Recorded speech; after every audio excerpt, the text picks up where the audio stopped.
G'day and welcome to the Graveyard Shift with Dubs and the Poleman, the unofficial Melbourne Storm podcast with two Melbourne Storm fans living in a very long extended isolation period, but very excited about a preliminary final berth, number 13, the 13th time the Melbourne Storm in its short history has made the preliminary final. Poleman, something looks different about you there. Have you had a haircut? Yeah, Dubs, just sporting the official Melbourne Storm mask I got from the Melbourne Storm shop. I think it was about $12. Took a while plus I think 21 if you included postage. Took a while to get there, but it's finals time, and when you're out and about, you got to show your team colours as best as you can.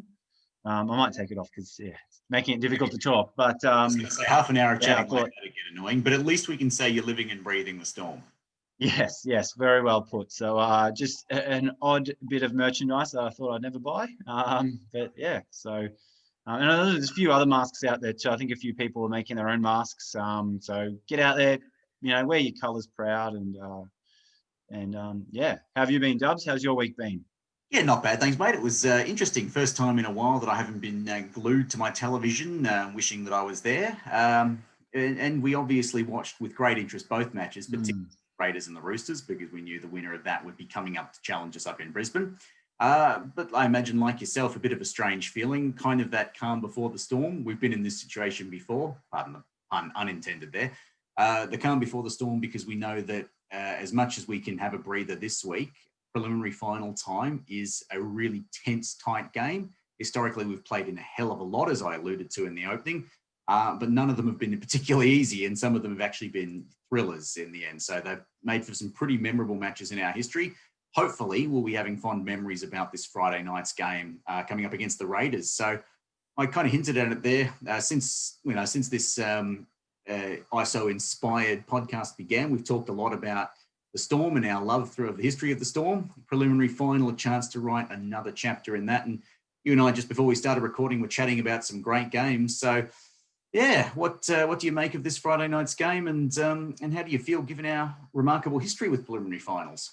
Yeah, I'm going in pretty confident. I think, Dubs, we were just talking before we went on air or went live, whatever you call it, that, we counted it up. This is our 13th prelim. So out of the 12 prelims that we've played, we've only actually lost 3. So that was that shock loss to the Warriors in 2011.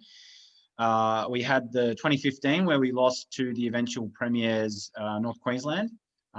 Both were in Melbourne, and then obviously last year we played away to the Roosters, where we lost at the SCG. So we've got a real good record. Last week I was saying I'm a bit nervous about this first week of finals. We tend to trip up, and not last week, 2 weeks ago I should say, but we tend to trip up. It tends to be a close, hard-fought game.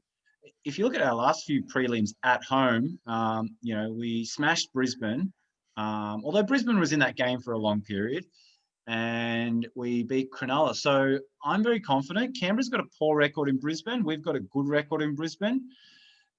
But, that all really counts for nothing, to be honest, once the players get out on the field. So I am confident, and I was sort of, when the Roosters were coming back on last Friday night, I was sort of willing the Raiders on. I was more confident. I feel I'm more confident against the Raiders. I feel the Raiders are a bloody tough team. I think their success lies in their forward pack. I don't really rate their backs that much. They've got some good players, but I feel we've got more points in us as long as we can hold the ball, neutralise their forward pack. I know it's a bit of a cliche and it gets said every week, but it's really going to be one in the forwards. Papali was so good for them this weekend. They're going to be looking to offload. That's sort of a known, weakness of the Storm is if you can offload and bit of improvised play that puts us on the back foot. And you know what? I agree with that, but I think that's true for every team. How many tries do you see scored week in, week out where, fifth tackle, people just throwing the ball around and it's just, there's a hole and someone goes through. I think it's, teams these days are so structured, they've got their set plays. They know how to defend certain set plays. That as soon as you just throw the ball around and throw out the playbook, anything can happen, and often teams score. So I think they're going to be looking to do that. But I have faith in, Welch. I have faith in Nelson. I have faith in Tino. that they're going to be able to, and Bromwich boys, that they're going to be able to do the job for us and neutralise Papali and Tapine and those other guys. So, yeah, I think it's going to be hard fought. I think it'll be a higher scoring affair. It won't be like a 12-6. I think it might be a 30-20 sort of scoreline like we've seen in the other finals. But yeah, I think we've got enough attacking flair, and we're good enough in the forwards to take home the points. What are your thoughts, Dubs? I think you've made a really good point there about the danger of the forward pack that Canberra has, and I think if anything, we can probably match them in that. I agree we have a bit more attacking flair in our back line, and that's not in itself a match-winning formula. You know, it's great to score high. If the other team scores higher, you're stuffed.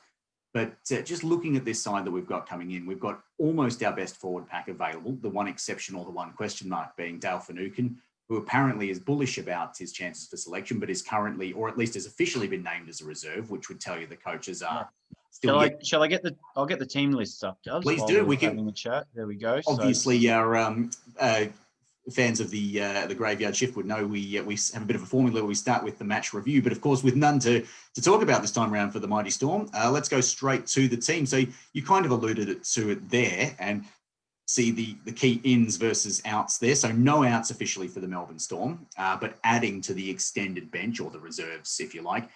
Couple of important names there, Dale Finucane being the most important of those, one of the most experienced players we've had. You would think that if he is 100% fit and the coaches want him, that he starts at lock. Nelson at the moment has been named in that position. So Nelson is a perfectly capable starting lock, but we know that Bellamy loves to play him off the bench's impact. Looking at that forward pack there, yes, they have an exceptional forward pack. We know Josh Papali is one of the legit stars of the competition, and he moves exceptionally well for a prop. We've got Jesse Bromwich and Christian Welch at our props. We've got Kafusi and Kenny Bromwich in the back row, and in the second row rather, and Nelson at lock. I mean, Nelson at lock with the option of bringing in the more experienced campaigner Finucane just tells you that that is an exceptional forward pack where you can potentially have Nelson, Tino, and Brandon Smith all on the bench. Other names there, Momorowski and Eisenhuth, both names. Eisenhuth's been named on the bench, so possibly coming into that side. Which I think would take Chris Lewis out of the squad, out of the starting lineup or out of the team and into the extended squad. Paul Momorowski was a name that was bandied about by some Storm fans, and the obvious inclusion of Jacks into the extended squad for me is purely as a cover for Cam Munster should anything go awry with that knee. But I would expect that Riley Jacks will be the unlucky one to miss out unless there is something that for some reason Munster can't get himself up. So I would be looking at that team there. I think you can be reasonably confident that that's about 95% of what it looks like. But we both know changes do happen, and coaches will keep things pretty close to their chest until game day itself. One thing about the NRL, naming teams early in the week means you do play a bit of guesswork when you compare to the other big code in Australia. You know, if you're Melbourne, you're probably an Aussie rules fan, and you don't see the teams really until 48 hours or 24 hours before the games themselves. So even so, I don't see the only potential surprise for me is if Finucane gets up and he's fit to start at lock, in which case I'd be relegating Nelson to the bench. And from there, big Tommy Eisenhuth probably misses out, which would make him unlucky. Because I'm just thinking there, you can't drop Nico Hines. You need someone who's a bit more versatile. Eisenhuth is Tommy's been named. Bigger bloke. Oh, someone's going to be stiff missing out on this side, mate. Yeah, I agree. I'm glad to see Tommy back. I think Panisi said earlier in the week, Munster was on track. I think he's going to be pretty close to 100%. He said back rower Tommy Eisenhuth could return, so it's good to see him named. And also mentioned Dale and Chewy were only considered outside hopes. So I'm almost thinking Dale's not going to be there. I'd love to see him there, but only obviously if he's going to be pretty close to 100%. I think, Dubs, I think we heard a sneaky rumor that Paul Momorowski might get the go-ahead against Brenko Lee. What do you think about, Brenko wasn't great against the Eels, but he's had a great season. And we know that Bellamy likes consistency in his lineups. What do you think about that potential move? Oh, geez, it's a big call. And while I really do rate Paul Momorowski, I would love to see him in the side, I equally think Brenko would be super stiff to miss out. So it's a double-edged sword. My personal view is that Momorowski is more dynamic, could do something a bit more dangerous. Certainly, we've had this discussion with other Storm fans. Certainly, as an attacking player, I think Momorowski offers more. Brinko, you know what you're going to get. It's not always beautiful, but he is pretty consistent. The question then becomes, do you go with Momorowski because he can provide something a bit more dynamic, or do you go with Brinko Lee because he's played next to Justin Olam probably more than any other centre, certainly over the last 2 or 3 months. So Olam being the centre has probably pretty much been there all season. Lee's had a good chunk of that. Vete had a go at it for a while before he got injured. Momorowski is a name that some would like to have seen there more, but for a couple of false starts and injuries through the season. So, yeah, look, I'd feel sorry for Brinko if that were the case on match day, but I would also back the coach if he decides that Momorowski is fit and the right thing, because I think Momorowski on his day can do more damage. And I think there's some nervous weights now for Brinko, for Dale, for Tommy Eisenhuth, because while we are not getting ahead of ourselves and we absolutely have a huge challenge on Friday night, now is not the time to be out of the side. If you're going into this, what you're hoping is the second last game of the season, you're essentially playing now for your chance to play in a grand final. And I suppose for Dale, he's been there a couple of times before and he's probably feeling a little more comfortable about it than others. But he's Brinko. He'd be absolutely desperate and he'd be feeling a bit sick if he were on the outs there. Tommy Eisenhuth as well as a name, and Paul Momorowski, all very, and Riley Jacks.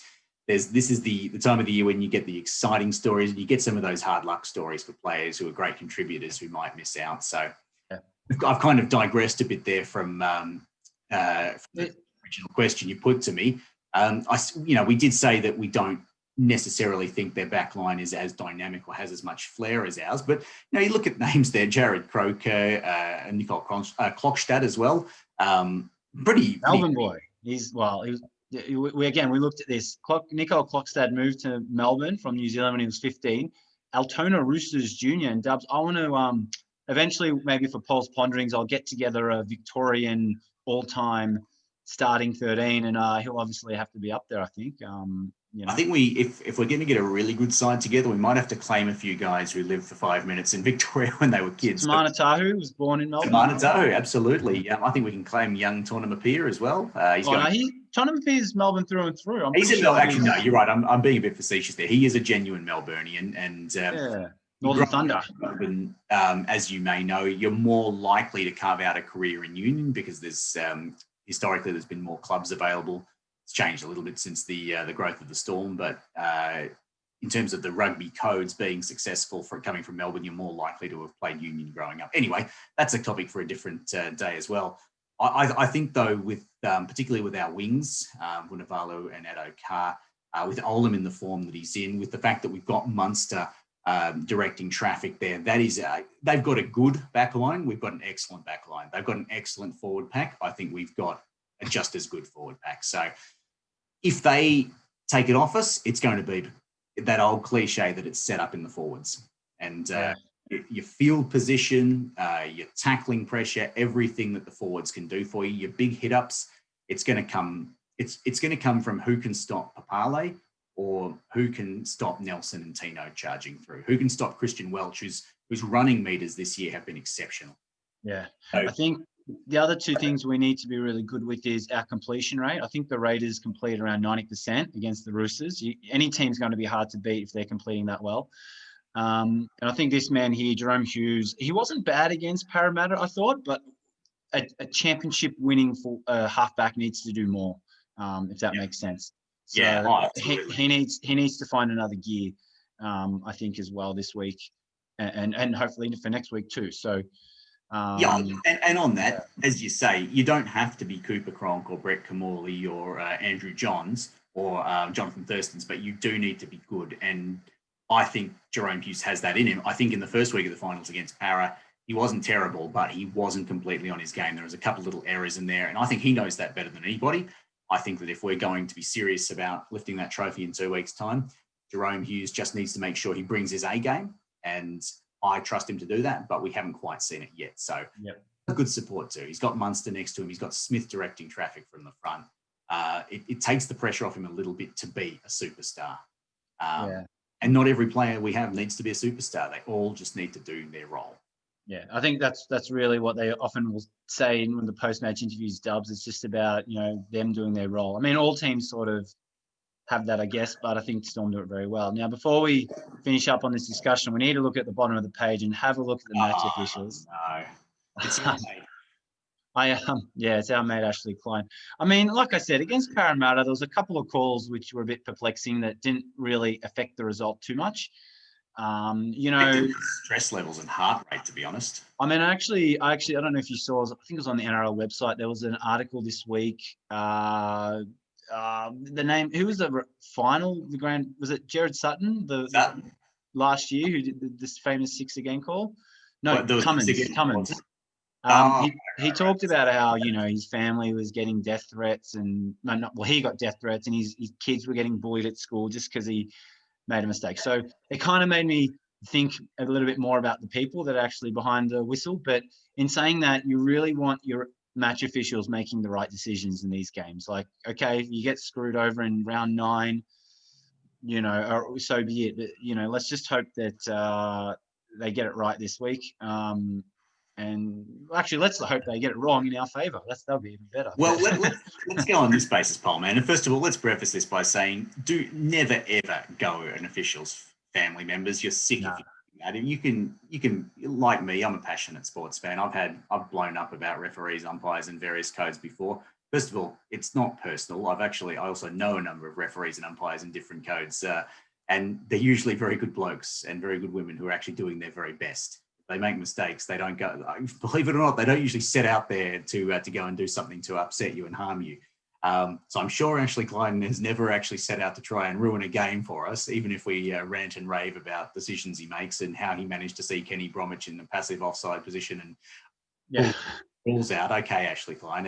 And even though it just happens to feel like sometimes he's got it out for you, we know he doesn't. That said, this is a repeat. This is a rematch of the first final last year, which derailed our 2019 campaign. Yeah. Keep your eyes on the touch judges, because as we had that last gasp attempt, we would have had about a minute and a half, I think, of memory to pretty much have a full set of 6 within 20 or 30 of their line late in that game. And that was denied by an absolutely horrific touch judge call. So the Raiders, obviously that doesn't guarantee you a win, but it would have got us into field position to actually have a crack at winning that game.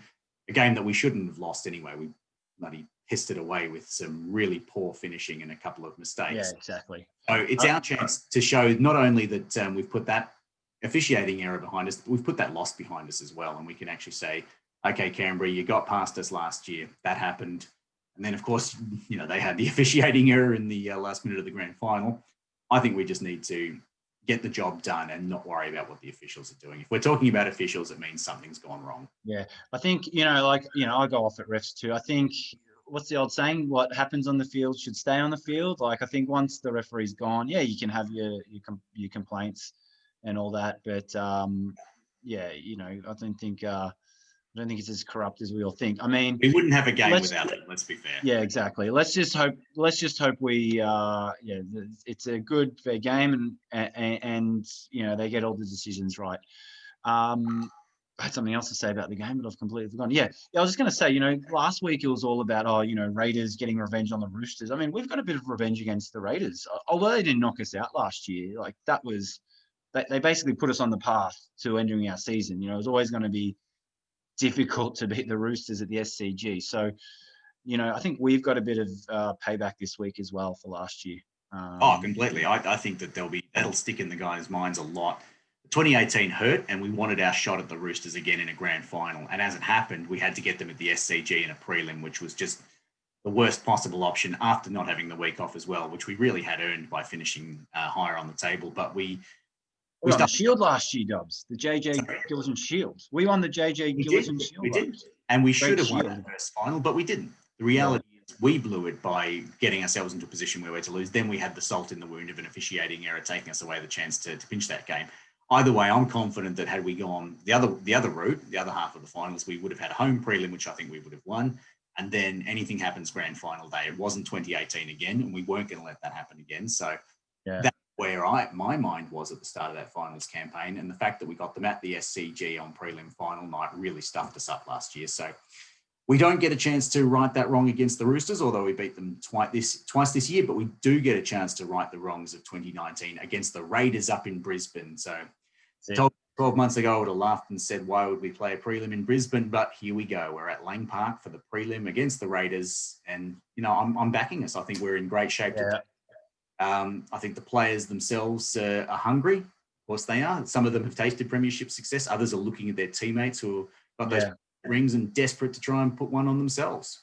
And we're going about our business very quietly. There's a lot of talk in the media, the Panthers, first time in 17 years, the Raiders, making up for last year, and the Rabbitohs, and no one's really saying much about us, which I kind of like. Happy for that. Let them talk about everybody else.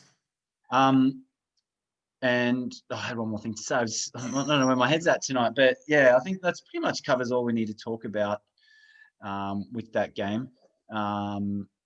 What was I going to say? Doesn't matter. Well, while you're thinking of it, Storm fans, make sure... I'm pondering, aren't I? You are pondering. This isn't Paul's ponderings. This is Paul's meanderings. You've just So this is what happens when we don't have a game to review. We lose the structure that we've established in the many weeks we've been working on this show. Exactly. But Storm fans, make sure you are watching Friday night, 7:50. Cheer loudly from your living room. Don't worry about how silly you look. Your partners, your wives, girlfriends, husbands. I got told off after the Parramatta game. I had a constant eye rolling from my lovely wife on the other but I didn't wake up our young son, so I didn't get in too much trouble. You're not trying hard enough then. I got very close on the go-ahead try in the second half when I jumped out of the chair. So, look, made to be sports fans at sports games. We can't do it. Get on your Zoom chats with your mates. Turn the TV up nice and loud. Have a beer. Cheer loudly. It's as close as we're going to get to seeing them in person. And hopefully we're 2 matches away from having another at the mighty Melbourne Storm. Number 6 coming up at the mighty Melbourne Storm, which will be pretty special. I was going to say too, I just remember always when I was a kid, my grandma, and I'd be watching the game, grandma would I'd get up and cheer or whatever, and grandma's like, Michael, you're not in the stadium, calm down, you're not in the stadium. You don't get it. We don't get to go to the stadium, so how else are we going to get this out of our system? You and I are big sports fans, mate, and we've had 12 months without being able to rant and jump up and down like idiots. We're going to do it in our living rooms, whether they want us to or not. And we're going to do it on Zoom chats with our Storm supporting mates, and so should all of you. And just remember, you might not be able to see and hear each other, but we're a Storm collective community online watching this game, so bloody get around it. There's another grand final on offer here. That's it. All right, Dubs, time for Paul's ponderings. Ponder away, my friend. So, Dubs, this is the final installment of our Fallen Mediocre Clubs. So I think you can probably guess who we've got this week. We have the Northern Eagles. Northern Eagles. So that was... Brett Kamali, the Immortal. Yeah. So we'll talk a bit about Brett Kamali, and that's their logo. There's another sort of version of their logo where they had Central Coast, North Sydney, Manly, Warringah. It's not a bad logo, in fairness. It's kind of like the American, the US bull-headed eagle a bit, isn't it? It does look a bit like a bald eagle, which is weird because admittedly I don't live on the Central Coast, but I don't think of North Sydney or the Central Coast as being like the home of eagles. But no. Well, obviously it comes from the Manly, but it comes from the Manly Sea Eagles. I get that, but this is just the Northern Eagles anyway. Yeah. All right. So, the story of the Northern Eagles is really the story of 2 rivals coming together to form one of the worst mergers in sporting history. I think this merger was destined to fail right from the word go. Yep. And everyone's favourite club, Manly, were really the main antagonists in this story. Now, I was watching it's on YouTube, this documentary, A Century of Rugby League. So it's from 2008, about the history of all the clubs. And they get to the part about the Northern Eagles. This merger was described as a loveless marriage, the merger from hell, and it was also described as trying to make 2 rival bikie gangs come together and work together. So that pretty much sets the picture up for the story of the Northern Eagles. So at the end of the 99 season, despite meeting the criteria for the inclusion of to be included in the 2014 team comp, Manly agreed to merge with the insolvent North Sydney Bears. Now, if you actually take it a step further, I believe North Sydney were ready to move to the Central Coast. Again, in that documentary, Roy Masters says that the reason why North Sydney isn't a standalone club right now is because, or the Bears, I should say, is because of rain at Gosford. So it rained a lot at Gosford in 1999 or earlier, delayed the building of that stadium because the Bears were going to move to Gosford. Like they were going to be the Central Coast Bears, have a it's not that far. You know, North Sydney and Central Coast. Some people say Central Coast is an outer suburb of Sydney anyway. So have that supporter base in Sydney, you know, kind of like your St George Illawarra we talked about last week. You've got a Sydney base, you're just outside of Sydney. Alas, that didn't happen. So North Sydney were basically not going to be part of 2000. So Manly came to their rescue. Together they formed the Northern Eagles, as we know, and they would play out of the newly built Central Coast Stadium and also Manly's Brookvale Oval. So that was going to be their two home grounds. Again, kind of like your St George Illawarra, not executed as well. That's the thing too. North Sydney had nurtured the move to the Central Coast and the rebuilding of Graham Park into the Central Coast Stadium. But financial difficulties during the 99 season saw them on the outer. So then in the hands of a receiver, the lifeline offered by the joint venture was their only hope. So North Sydney really had no option. It's either go with Manly or you're done. Though many within the Bears club would disagree. So there's obviously a bit of conjecture there. So from the get-go, you can see Manly's in the position of power. North is in a very weak position. They only had 3 seasons, 2000, 2001, 2002. They were pretty mediocre. They finished 12th, 10th and 9th, respectively, each year. And the club, there was just a lot of infighting on the board. They never got along, the Manly and the North's crew. Things like, for example, in 2000, Manly had a secretly approved predominantly maroon away jersey that they used against St George that really annoyed the North's group. Like, that was just one of the things that an example of things that were going on. Another thing that really hurt them is they had to shed a lot of players. Like, both Manly and Norths were quite strong in the 90s, but come together, there's a salary cap that has to be met. So they had to say goodbye to a lot of their good players. Season 2000, Gosford really took them in as their own team. Their first 3 crowds were like 20,000, which is capacity, 19,000 and 19,000. And at Gosford, they ended up averaging about 15, 16,000 that season. So they were getting 75, 80% capacity crowds at Gosford, which was fantastic. However, the crowds at Brookvale Oval weren't great. They were really lagging behind. So there was a push to actually, if they're showing up in Gosford, let's just play our home games there. But, surprise, surprise, Manly side of the merger didn't want that. They wanted to keep playing at Brookvale Oval.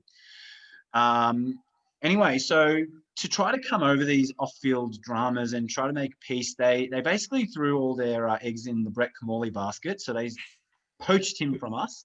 We obviously got Matthew Orford, and we got a pretty good 5 seasons out of Matt Orford. But they basically threw all their resources and faith in the signing of Brett Camorley. They hoped his on-field talents would bring much-needed on-field success, and therefore that would bring harmony at board level. But as we know, it didn't really go that way. So they were still mediocre. They didn't make the finals, and the infighting at the club continued. Come 2002, the NRL license actually reverted back to Manly, although they continued under the Northern Eagles name. So 2002 was really the end before the end, officially. So halfway through the season, they stopped playing at Gosford because the crowds had really fallen away to 7,000, 8,000. And it was basically, I get all of my information from the RL 1908 former website. I use one of those way back time machines to get all this information. So this is a quote. In comparison to the crowds, the Central Coast were embarrassed. So this is talking about 2002. The crowds on the Central Coast were embarrassingly low and were abandoned halfway through the season. The fans of the Central Coast made it clear they wanted their own team and one that wanted them. So I think the fans realised that, hang on, this is just Manly. They clearly don't want to be playing here in Gosford. So they turned away in droves, which is fair enough. Like, I think, if I was there in season 2000, they're Gosford. Yeah, they're going to represent us. And then halfway through, it's just Manly in disguise. I'd be turned away too. So I can't really blame him for that. And then in 2003, the merger officially ended. Manly Warringah Sea Eagles name and colours were restored. And the North Sydney club went on to play in the comp immediately below the NRL. Now they're currently, and they still play there, which is now the Canterbury Cup, I believe. They're a feeder club to the Sydney Roosters. However, Dubs, I want to talk a bit about North Sydney and what's happened to them since, or what they're trying to achieve, I guess, since the end of the merger, because it was really sad to see North Sydney basically get bullied and kicked around like that by Manly. If you didn't hate Manly enough, is another real great reason to hate them even more, the way their treatment of North Sydney. So basically, as early as 2004, the Bears have been pushing for re-inclusion as the Central Coast Bears. They realise there's too many clubs in Sydney, but they're really trying to get back in the league any way they can. So they're obviously prepared to relocate, as they were before this whole club rationalisation business. 2004, their bid was rejected. However, the NRL was offering incentives for clubs, Sydney-based clubs, to move to the Central Coast, but they were looking for a current club, not a club that's not in the current NRL. They bid it in 2006, but lost to the Gold Coast Titans. Then in 2009, the Central Coast Bears started a membership structure. They set themselves a target of 5,000 members by March 2011. And as of November 2011, they had 7,600 financial members, which is not a bad effort for a club that doesn't exist. So to get 7,500 people signed up, I thought was, that's pretty good. They targeted 2015, but were again overlooked. And then in 2017, the NRL was selling off the Gold Coast Titans. And so guess who was popping up? It was the North Sydney club. They wanted to buy that license. They wanted to call themselves the Gold Coast Gold Coast Bears, play in their traditional red, white and black, play all their games on the Gold Coast, but play one game against Manly at North Sydney Oval. And that's their whole angle. We play all their games at Gosford, Gold Coast. Just let us play Manly in Sydney. That's all we want. That's all they wanted to play in North Sydney Oval. But yeah, on NRL, they sold sold the license to their current owners, the current Gold Coast Titans owners, Daryl Kelly and Rebecca Frizzell. And then even in early 2018, there was a few whispers saying the Bears were in consortium with from Western Australia. So it shows you how much the Bears want to be part of the NRL.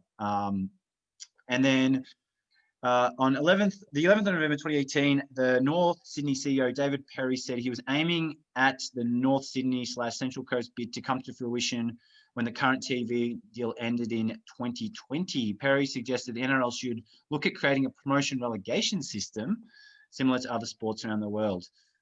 Interesting concept. I mean, I think if they were going to do it, probably that late 2000s is when it should have been done, when clubs were rationalising and whatnot. Dubs, I'm sure you agree with me. I'm really for promotion relegation. It's not really in the Australian sporting culture, or at least at a professional level. Like, it happens in the lower leagues. Your local footy or rugby league teams can go up and down. Happens everywhere outside the professional national comps. Yeah, I would love to see like a professional league, and you have and have-nots. You might get imagine if a struggling Western suburbs got promoted back to the NRL one year. They might only last a couple of seasons before getting relegated, but for their diehard 5,000-6,000 fans, they'd be treating that like a premiership. But anyway, so yeah, that's basically the Northern Eagles, and it's kind of been this talk's been derailed into the Bears and their continual fight back to the top flight. And I'd love to see the Bears back there. They're willing. If you're going to expand, give it to a club with a bit of history and tradition that's going to give you a membership base. I think the AFL's did a great job with the Brisbane Lions merger, and obviously the relocation of the Sydney Swans. I think the AFL done their whole club rationalisation a lot better than what the rugby league did. But anyway, so yeah, would you want to see the Bears backed up? Central Coast Bears, would you love to see them? Well, certainly I'd love to see them in preference to another expansion side, or I'd love to see, if we're going to see new teams coming in New South Wales, I think the teams like the Bears need to be front of the line. They were a 1908 foundation club. I know they didn't have enormous amount of success. They won a couple of premierships and hadn't for some in the 20s. 20s, yeah. But they were a 1908 side. They did exist nearly 100 years in rugby league, and they still exist in the top flight of rugby league, and they still exist in the New South Wales competition. I agree that, and it's easy to say in hindsight, and they were probably just desperate to try and find a way to establish themselves somewhere. But the merger with Manly was just an absolute clusterfudge, and the Northern Eagles is sort of a blot on the history of both their clubs that they probably just want to forget, particularly the Northern Bears. And especially since, the Northern Bears, North Sydney Bears. Sydney, that the North Sydney Bears just played in a part of Sydney that doesn't seem to have a strong representation anymore. Good old North Sydney Oval, which is a beautiful venue where they, I think, 80 odd years of their existence, possibly more. Fantastic, lovely old oval. You know, we played cricket there. There was the old Northern Spirit soccer team there for a while. It's a shame that that's not represented. And I don't like rationalisation overall, but I understand it's happened in Australia, particularly because of the way we are. But it seems like we go to great lengths to include certain teams that perhaps haven't earned their place, whereas a club that has earned their place historically is flourishing. So if we are extending, expanding, relocating, rationalising teams, if a team like the North Sydney Bears isn't on the top of that list, I feel that we're approaching it the wrong way. Yeah, no, I agree. And, you know, one of those, I can't remember which one of their attempts, like they had a lot of corporate support too. Like there was some, I can't remember who it was, I should have included it. There was some business that was going to put in serious money for them to be part of the league. So anyway, let's have a quick look at some of the gallery as we do. Meme there's away. not that many pictures here. I don't know. The Northern Eagles, they're real, like, yeah. Anyway, here's the Central Coast Bears logo from 2009. Here's one of the infamous maroon jerseys. Their colours were shocking too. Like, I don't know. It just looked, yeah. Anyway, you're merging the two clubs that could not possibly merge their colours. Exactly. Yeah, it shows. There's another one of their slightly better, but let's face it, that's an inverted Manly jumper. Yeah.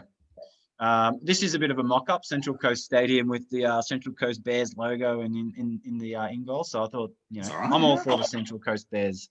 Bring him in. Better than Neil. Yeah, there he is. Yeah, the old. What he left the Storm for. Yep. Yeah, he left to one of the most mediocre teams ever. And then he went to Cronulla afterwards. Jeff Tuvey, he played his last 2 seasons of professional, league in Northern Eagles colours. I think that's obviously his farewell game. There's their team photo from 2001. I think Morley's somewhere in the front row, maybe. Anyway, there's a bunch of their players: Adam Muir, Steve Menzies, Andrew Frood. Yeah, Jason Taylor. He was a good Jason player. Taylor, of course, fantastic player for North Sydney Bears prior to that. Yeah, he was a good player.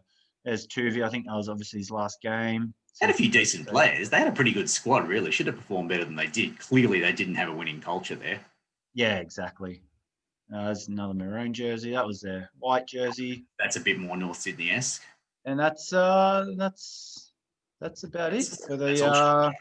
for the Northern Eagles / Central Coast Bears, hopefully potential future team. So that's the end, Dubs. That's all our former mediocre clubs. Unless you want me to go back into the history a bit more, maybe talk about Sydney Uni or Annandale or one of those clubs that popped up in the 20s or the 30s that didn't last very long. Perhaps we should, we'll give you a holiday task over the summer after this season's over to research some incredibly obscure old New South Wales Rugby League clubs. Find out. Well, I was thinking, Dubs, why don't we do a series? We profile a Victorian club, like, you know, the Altona Roosters, the Northern Thunder, we give a bit of the VRL teams a bit of a plug. I think that might be maybe for next season.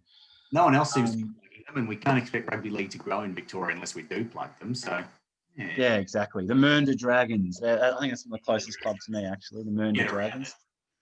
All right, Dubs. Time to finish off with memes. So, away, my friend. This week's memes. When I was, doing my research, it was really most of it was really sticking the foot into Parramatta. So it was. I almost felt sorry for them. Like every other meme was about them. So let's start off with this. Mobile phones when the Roosters last won a premiership, the Raiders won his last premiership, and then the Parramatta Eels. So you've got the old can and string. String and can. Yeah. Here we go. Here's Slippy T, Tedesco. Teddy does his best Darius impersonation. So. Dear, oh dear, it's not the best moment for him. Little bit of pity for that dodgy bounce, but like Steven Gerrard, it's going to stay for a little while.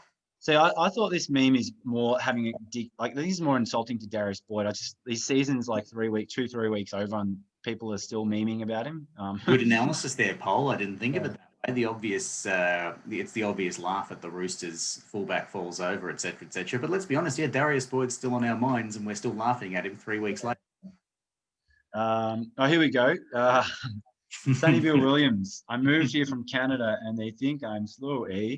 So multiple levels on that joke. Very clever. now, speaking of which, this is where I'm going to actually stop the photos for a second and share something else. So did you see that interview Sonny Bill gave after the game on last Friday? I actually didn't. I switched off after the game. Oh, mate, you missed out. So oh dear, oh dear, oh dear. Here we go. So it's a meme in itself. So this is off Fox League. They've got a cliche count, some idiom counter or cliche counter. And yeah, I'll just play it here. Is everything? We all know athletes love a post-match idiom, but this interview from Sonny Bill Williams has probably set the bar. That's the way fairy tales go sometimes. You know, it's the way the cookie crumbles, glass half full, and, you know, life's good. You know, there's no use crying over spilt milk. And, you know, it could have gone any way tonight. That's footy. Live to see a better day, and, yeah, we'll see how we go. Yeah, so... Holy moly. Yeah, there's a lot of cliches there, and some other, I think it was a Roasted Rugby League posted saying, you know, Sonny Bill Williams broke the world record for most cliches in a post-match interview, but because he forgot to give full credit to the boys, he was disqualified. So there was a one thing he missed. He missed the most important line, giving full credit to the boys.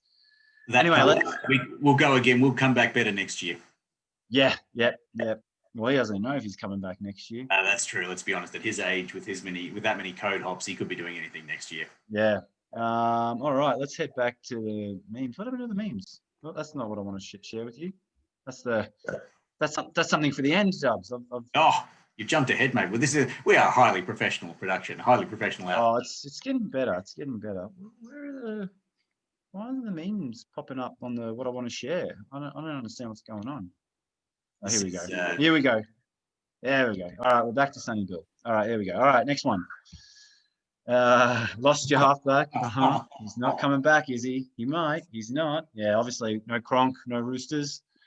Also, I think Flanagan might be on his way out too. I was reading today. They might not re-sign him. So the NRL sure is quiet. Yes, a little too quiet, if you know what I mean. You see, NRL players tend to get themselves into a lot of controversies. No controversies suggests no footy players. Oh, look, there goes Michael Jennings right now. On the day your team's playing a final. I think what a day for that news to break. Another Parramatta one. Rabbitohs. Do you remember this guy? SpaghettiOs. Yeah, that guy's a good one. Another Parramatta one. So close. Yep. So you flipped your car. I mean, you talk about it was a bad slide from 2 months ago when they beat us and celebrated the premiership. Yeah. Had that night and just slid right out of the finals, the premiership contention. Yep. No premiership for you, Parramatta, the Soup Nazi, bit of a Seinfeld reference. Yeah. Fuck this, I'm out of here. Sydney Roosters. Roosters. You know what I only, Dubs, I know you can't really see it here. Do you know what I only noticed the other day? The what do you call this part of the Rooster? Oh, it's the Opera House. His hair, not the Rooster's hair. I cannot unsee that now. His rooster head thing. Mohawk, whatever it is. His rooster mohawk. Brad Arthur, like we've been saying for 34 years, there's always next year. Next year. Oh, Brad. There is, but no. Can't really blame anyone except my hairdresser. What a kook. Clint Gutherson. Yeah, he's got a bit of a 90s haircut going on, doesn't he? A 90s head, and I'm not having a go at the bloke for it. It's a fair old forehead as well he's got going there. Could just be the angle of the photo, but yeah, is a big noggin. So at least being bald is timeless, Dubs. Like you can't. It's a timeless haircut. I'm sporting a man over here. That'll never go out of fashion. Now, Dubs, this is the last one. This appeared on the Canberra Raiders French Twitter, I guess. So there's a Canberra Raiders fan page. It's all in French for the French Canberra Raiders fans, which is fantastic. Anyway, les Îles ont début de saison, les Îles en fin de saison. So I don't think you need to be a scholar in French to understand what that says. I just think it's hilarious. Look, it's just a dog. That's Doge, and he started looking like an absolute weapon and finished up looking dead set flat there. That is the Eels summarized beautifully in the great romantic language of French. So Oh, Le Burn for Le Eels. So that was the memes of the week, Dubs. Another week behind us, and yeah. Pole Man, as always, you've done some outstanding work trawling through the internet to bring us the NRL's finest from fan pages everywhere. And Melbourne Storm fans, that brings us to a close for another edition of the Graveyard Shift. Oh, actually, Dubs, sorry, I have to stop you there. I just want to give a plug to the Chasing Kangaroos podcast before we finish up. They did an awesome interview with a guy called Paul Williams, who some of you Paul Williams might know him. He's the presenter of, actually, I'll share a photo. He's the presenter of ABC Breakfast. Like, he's the sport presenter. I know Paul Williams. Yep, absolutely. And that's the photo of him. And he wrote this book. This is what you saw earlier. Stormcloud: The Greed, Betrayal, Success, Melbourne Storm's Demise and Resurrection. So he looks back at that sort of, the salary cap scandal. Yeah. He's a Melbourne guy. It's a really good interview. He gives the Melbourne perspective of everything. And as I told you before we started filming, he mentions to this, the interviewer was obviously from Sydney, says, we down here in Melbourne feel like sometimes the commentary might be a little bit biased against us. And the guy was like, what? Really? That's what Melbourne people think? It's like it's really funny how little they, anyway, it's a really good interview. Chasing Kangaroos podcast. We don't have any self-awareness up here. We've been shitting on you for 2 decades and you feel a little bit like you've been, sorry. Yeah, and he talks about really, especially since 2010 and all those strict premierships, it's really all about like just sticking it up Sydney, which is really like part of sort of Melbourne Storm and it's our ID, mate. Yeah. If they're gonna paint us into the corner and make us a pathetic little out of towners that don't belong, well, we'll just make sure we give it right back to them too. They're gonna exactly paint it right back. I'll put the link to that podcast in the description as well. So outstanding. Yeah, get onto it. And yeah, guys, just before Dubs, you sign off. Thanks for our new subscribers. Keep watching, keep sharing, keep commenting. We are now on Apple Podcasts and we are on Spotify. We are moving up in the world, so we're trying to make this as accessible as possible for everybody. Please like, share, subscribe, comment, do whatever. Just get this out there to as many people as you can. Beautifully said, Pole Man. Comment, subscribe, tell your friends. We are preparing for a preliminary final here. Make sure you're watching Friday night. We'll be back next week to talk all about it and hopefully preparing ourselves for another grand, which would be number 13 for the Melbourne Storm if we are successful. Pole Man, thanks as always for your time. Get around Friday night football, preliminary final time. Go Stormers. Let's go Storm.